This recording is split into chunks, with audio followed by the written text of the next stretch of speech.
The opposition has accused the Prime Minister of excessive globe-trotting, amounting to more than 10 million kina.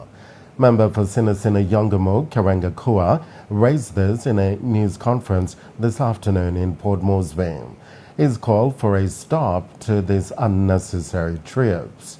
But the Prime Minister has always defended his international engagements, saying they are important for strengthening bilateral relations and securing investments for the country. Denise Kala reports.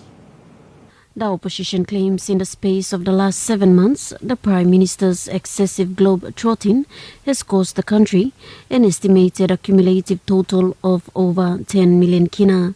That's about an average of 1.5 million kina per trip, which is inclusive of his entourage, allowances and a high-level accommodation and transportation.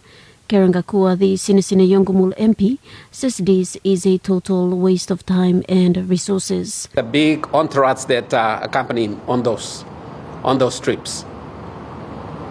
And on my estimate, and this is just a very rough working estimate, each trip costs no less than 1.5 million kina. And if you have 7 trips in 7 months, that's about 10.5 million kina plus blown just on trips. Irrespective of whether you have achieved any outcomes or not, you have blown our limited financial resources to the extent of 10 million kina plus.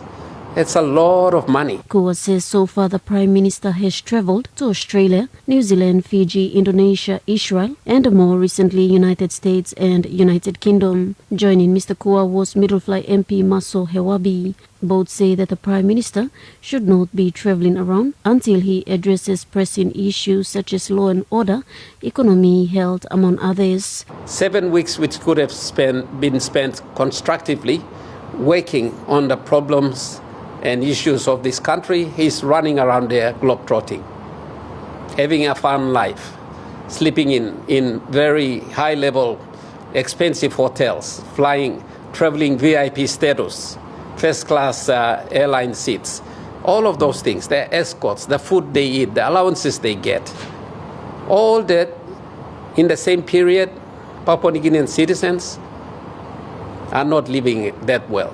They are faring very, very badly.